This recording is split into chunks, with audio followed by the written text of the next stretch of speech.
Every addiction arises from an unconscious attempt to escape deep pain. Carl Jung, in a world often chaotic, seemingly inevitable behaviors emerge as subtle escapes and attempts to avoid a persistent discomfort or emptiness. Over time, these choices turn into habits, and what once seemed like a temporary solution becomes a vicious cycle. The search for brief relief and a sense of peace ends up becoming a destructive routine. But what truly lies behind this cycle? What drives someone to relentlessly pursue something they know is harmful to themselves? Today, I'm going to take you on a journey that can transform not only how you perceive the challenges in your life, but also how you relate to them. This is an opportunity to break free from cycles that feel inescapable, to understand what truly holds you back, and most importantly, to find a path to living with authenticity and purpose. What you're about to discover goes far beyond obvious explanations or simplistic solutions. This isn't just about willpower or taking the next step. It's about uncovering an essential truth that few dare to explore.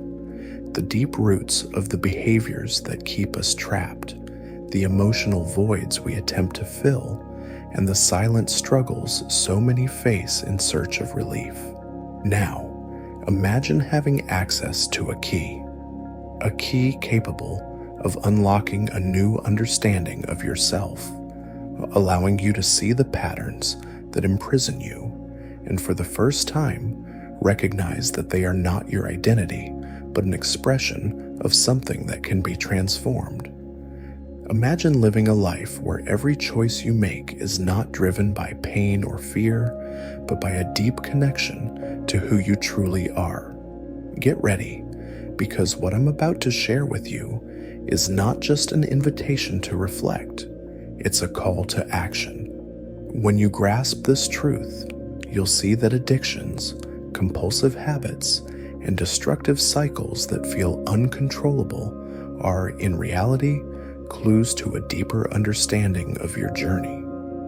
More than that, you'll discover how to take control of your life, not by denial, but through self-awareness and transformation. Don't overlook what's ahead, because after this, you'll never again be a prisoner to the patterns that once defined you. These behaviors are often the expression of a deeper wound, a desperate attempt to fill a void that feels insurmountable. People caught in this cycle are not simply seeking immediate pleasure. They are driven by a need to reconnect with something missing, a hidden quest for meaning, an attempt to heal an invisible pain that eludes conscious control. Have you ever wondered why some people find themselves trapped in addictions with no apparent way out, while others seem to escape these temptations? Addictions represent one of the most complex and challenging issues of the human psyche. They manifest in our society in various forms, from substance abuse to compulsive behaviors that often conceal a profound existential void. But before we dive deep into the roots of the behaviors that trap us and how understanding them can completely transform the way you deal with your emotions and challenges, I need to ask you, have you ever felt there's something within you, something deep and perhaps painful, crying out for attention? Something you try to silence but that remains, longing to be understood? If you've started to realize that the vicious or compulsive cycles you experience aren't just about the behaviors themselves, but something deeper within you, then stay with me. In the next few minutes, I'll share transformative truths about self-awareness, addiction, and emotional emptiness that can be the key to unlocking your inner freedom and guiding you toward a more authentic and fulfilling life. Stay with me until the end, because what I'm about to reveal could forever change the way you understand the cycles that hold you back, and most importantly, how you can overcome them. In this video, we'll explore addiction through the perspectives of Carl Jung and Gabor Maté, examining how addiction manifests and why breaking these cycles can be so challenging. We'll see that addictive behaviors aren't just reactions to external factors, but reflections of unresolved internal conflicts. For Jung, addiction wasn't simply a character flaw or a moral weakness, but an expression of the human psyche in imbalance. Jung believed that addictions, at their core, are forms of escape, temporary solutions to deeper pain. He viewed the psyche as a totality, a complex network of conscious and unconscious aspects, where addiction is often an unconscious attempt to fill an inner void. This void can take many forms: a lack of meaning, emotional disconnection, or unacknowledged and unaccepted aspects of one's personality.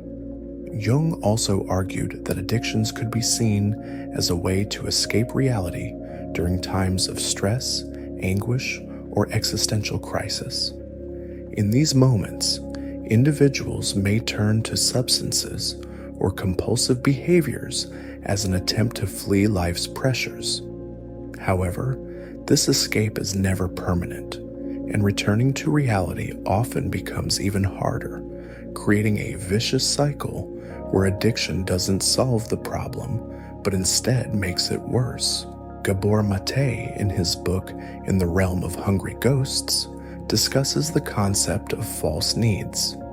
He explains that no matter how many times we satisfy ourselves, it never seems to be enough. The brain can't fully relax and move on to other essential matters. It's as if, after a full meal, we still feel hungry and must immediately struggle to get more food. Maté defines addiction as any repeated behavior, whether substance-related or not, that a person feels compelled to pursue, despite its negative impact on their own life or the lives of others. When we think of addiction, we often focus on substances. However, behaviors like compulsive use of social media, pornography, video games, gambling, sex, shopping, or even activities like exercise or work can also become addictive. As Maté explains, any passion has the potential to turn into addiction. But how do we distinguish between the two? The central question is, who is in control, the individual or the behavior? A passion can be mastered, but an obsessive passion that a person cannot control becomes an addiction. If you're unsure, ask yourself a simple question. Given the harm you are causing to yourself and others, would you be willing to stop? If the answer is no, then you might be dealing with an addiction. There has been a long-standing debate about what causes addiction. While some view it as an inherent issue within individuals, a more accurate explanation is that addiction results from the interaction between the individual and the object. An addiction arises when someone regularly craves a change in their subjective state or sense of being and becomes dependent on an object or activity to produce this desired experiential shift. In her book, Addiction by Design, Natasha Schull explains that just as certain individuals are more vulnerable to addiction, it is also true that some objects, due to their pharmacological or structural characteristics, have a higher potential to trigger or accelerate addiction. Their unique potency lies in their ability to produce the kind of compelling, subjective change that some people come to rely on. We are constantly surrounded by objects and activities with addictive potential. In this video, we'll explore the personal side of addiction and investigate what makes some people more susceptible to it than others. Gabor Maté, who has dedicated his career to working with addicts, argues that all addictions, whether severe or mild, involving substances or behaviors, are attempts to find relief from suffering and emotional pain. Addictions always have their roots in suffering, whether it is visible or hidden in the unconscious. Much of what is sought through addiction is not pleasure per se, but an attempt to escape pain. The types of pain that drive individuals toward addiction are numerous and varied. Some become addicted as a form of self-medication to cope with depression, insecurities, or anxiety disorders. Others use addiction to manage highly stressful jobs or relationships, and still others turn to it to avoid the suffering of purposelessness or despair in the face of existential emptiness.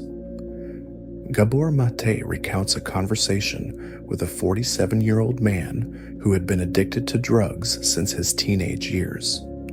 When asked why he continued using drugs, the man replied, "I don't know. I'm just trying to fill a void in my boring life, a simple lack of direction." In many cases, the emotional pain that individuals try to escape through addiction has roots in the past, especially in childhood. Studies show that most heavy drug addicts grew up in abusive households. Carl Jung wrote that all parental difficulties inevitably leave their mark on the psyche, sometimes with pathological results. The influence of parents on a child's development and their susceptibility to addiction in adulthood cannot be underestimated. Just as a baby in the womb is immersed in and completely dependent on the mother's body, a child in their early years, when the brain is most malleable, is emotionally and psychologically fused with their parents. A dysfunctional childhood, carrying the pain of parental anger and abuse, deeply suppresses the emotional distress within the child's mind and alters brain development in ways that increase susceptibility to addiction. Gabor Maté explains that many addicts report self-medicating to alleviate their emotional pain, but beyond that, their brain development was sabotaged by traumatic experiences. The dopamine and opioid systems, the limbic system responsible for emotions, the stress response system, and the impulse control areas of the cortex simply cannot develop normally under such circumstances. But it's not just childhood trauma that makes someone more susceptible to addiction.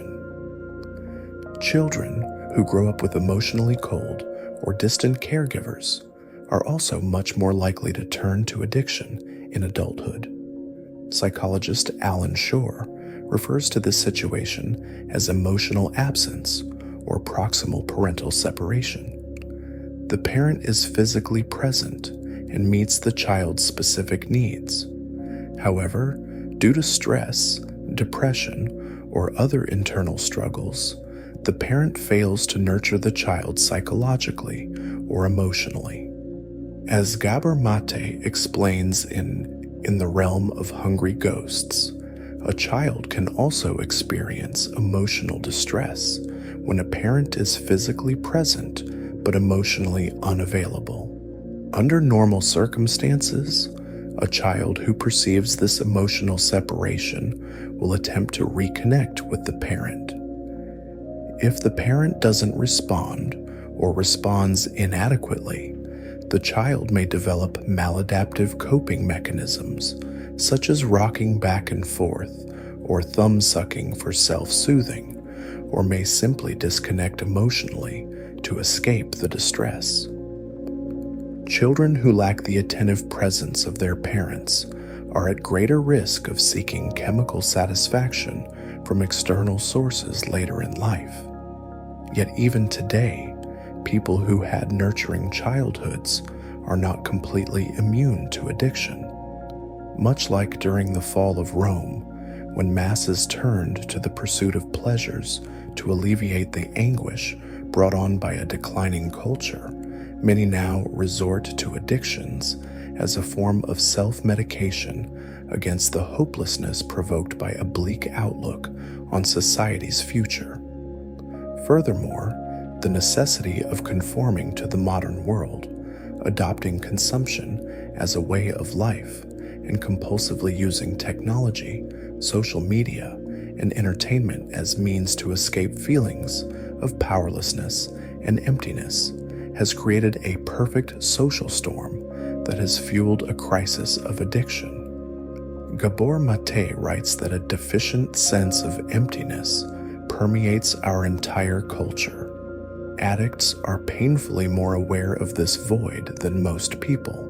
Many of us resemble addicts in our ineffective attempts to fill the spiritual black hole at the center of our being, where we've lost contact with our souls and spirit, those sources of meaning and value that are neither contingent nor ephemeral. Our consumerist culture, obsessed with acquisition, action, and image, only deepens the void, leaving us feeling even emptier than before. Given the number of people growing up in abusive or emotionally absent households, combined with the corrupt state of society, it's no surprise that so many turn to drugs and behavioral addictions as a way to cope with life. This response isn't entirely irrational or ineffective, as addictions do work, at least temporarily.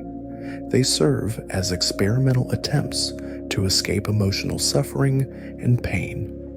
Gabor Maté shares the account of a drug addict who explained his reason for using. It's to not feel the feelings I feel when I'm not using drugs. Addictions don't just provide relief from emotional suffering and pain. Indulgence can also temporarily lift someone out of the monotony or misery of daily life and lead them to experiences of excitement, meaning, and joy. Psychologist William James, in the early 20th century, highlighted the effects of alcohol, noting that it not only relieves tension, but can also induce a state akin to a spiritual experience, at least until alcohol poisoning takes its toll on the mind and body. As James wrote in The Varieties of Religious Experience, alcohol's hold over humanity is undoubtedly due to life's profound mystery and tragedy. It distills fleeting glimpses of something we immediately perceive as sublime, granted to many of us only in the early and fleeting stages of what in its entirety is such a degrading poison. While addictions may work in the short term, relying on shortcuts to emotional relief and happiness comes at a price. Over time, the more we persist in an addiction, the more our tolerance grows, and the more we depend on the substance or activity to feel anything at all. Slowly but surely, addiction becomes the central focus of our lives, while everything else that could offer lasting satisfaction, our health, relationships, creativity, career, and life purpose, fades into the periphery. Additionally, addiction alters the brain's structure in ways that undermine our voluntary control. When caught in the grip of an addiction, we often find ourselves in what's called a brain lock, where our actions follow addictive impulses, while another part of our mind watches helplessly, unable to intervene. Given the strong grip of addiction, a vital question arises: what are the chances of overcoming it? The challenge of attempting to lead a renewed and addiction-free life lies in the fact that the same mechanism required to heal the brain is the one that has been damaged by addiction. As Gabor Maté warns us, the more intense the addiction, the greater the abnormalities in the brain and the more significant the biological obstacles to achieving health. Fortunately, our brains are remarkably resilient, and even in adversity, it's possible for the brain to restructure itself in ways that enable living, perhaps for the first time, a full, healthy, and addiction-free life. This brings us to an intriguing concept called nodal awareness. This form of consciousness can disrupt the cycle of addiction because, instead of succumbing to the polarities of pleasure and pain, craving and satisfaction, it allows a person to experience the full spectrum of human existence with profound equanimity. For Jung, the process of overcoming any destructive pattern begins with awareness. Without the ability to look inward and examine one's own inner mechanisms, an individual is doomed to repeat the same behaviors without understanding the root of their problems. This process of awareness is a crucial step toward transformation, as it allows the individual to recognize that addiction is not the solution, but an escape from a deeper psychological issue. The first step to overcoming addiction, then, is acknowledging its existence and the impact it has on one's life. This might sound simple, but many people remain trapped in a vicious cycle of denial for years, never deeply questioning the reasons behind their specific behaviors. When addiction is finally recognized as a temporary solution to a greater pain, the healing process can begin from that point. The individual must reflect on the aspects of their life that lead them to addiction. Reflection is essential. Without it, a person cannot understand the deeper causes of their behaviors.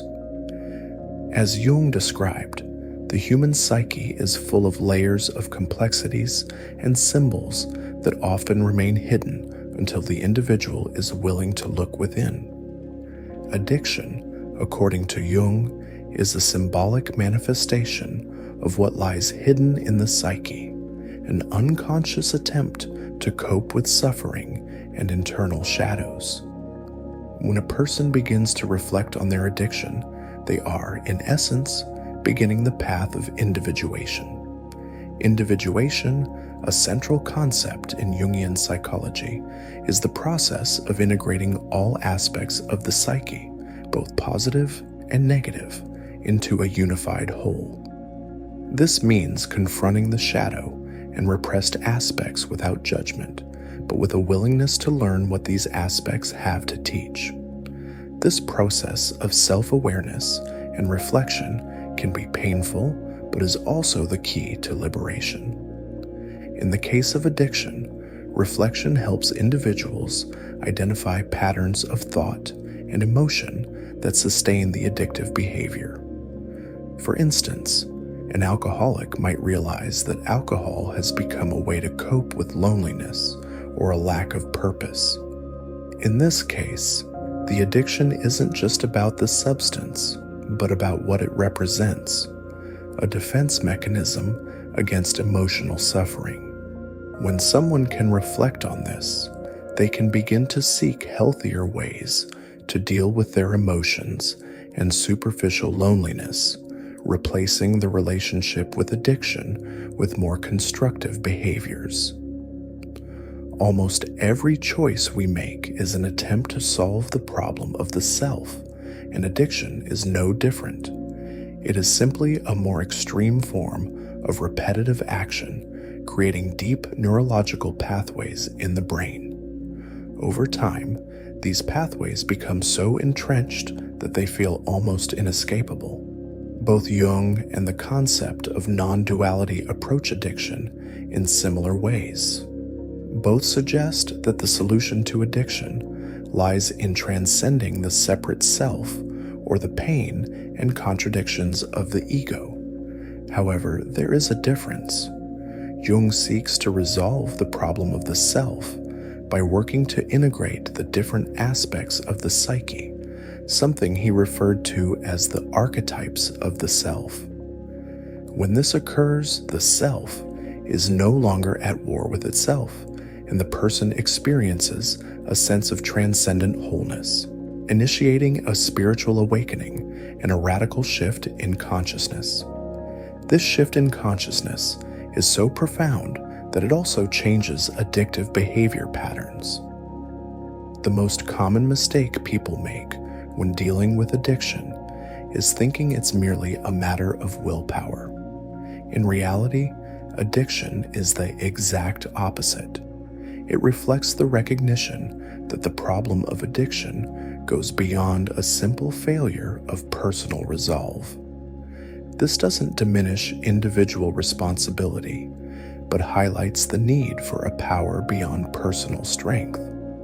If someone truly wishes to break free from the grip of addiction, although the process of overcoming it is ultimately an inner journey, social support plays a crucial role in healing. Jung recognized that human beings are, by nature, social creatures, and that the psyche is profoundly influenced by relationships with others. This means that while addiction often has roots in internal conflicts, it is also connected to social and cultural dynamics that can either strengthen or hinder the healing process. In other words, the journey to overcoming addiction is not solely an internal struggle. It also involves navigating the complexities of the social and cultural relationships that shape our existence. Jung believed that humans develop within a network of relationships, both personal and collective, and these relationships have a profound impact on the individual, significantly shaping their psyche. In the context of addiction, this means that the social environment, including friendships, family, and society, as well as the broader cultural structures, can either facilitate or obstruct the healing process. Addiction often takes root in emotional or social isolation, where a person disconnects from those around them, whether out of shame, fear of judgment, or the perception that they cannot be understood. Therefore, the journey to healing from addiction must be accompanied by a process of social reintegration. This involves reconnecting with the community, friends, and family, and building new support networks. Healthy social relationships can provide a space for understanding and growth, essential elements for recovery. However, not all relationships are positive, and it is crucial for individuals to distance themselves from influences that may fuel violence or reinforce self-destructive behaviors. The process of individuation thus involves a conscious selection of people and environments that are most beneficial for growth and healing. Social support isn't limited to friends and family. Many recovery programs, such as anonymous group meetings, offer a support network that can be equally powerful. After this deep exploration of the complexities of addiction and the insightful perspectives of Carl Jung and Gabor Maté, I'd like to hear your thoughts on the subject. Have you ever reflected on how addictions can be more than just harmful behaviors, but also manifestations of internal conflicts and emotional wounds? How do you view the role of social relationships and community support in overcoming addiction? Share your experiences and thoughts in the comments below. Your perspective is valuable and can help enrich our understanding of this deeply complex and human topic. Don't forget to subscribe to the channel for more in-depth discussions like this one.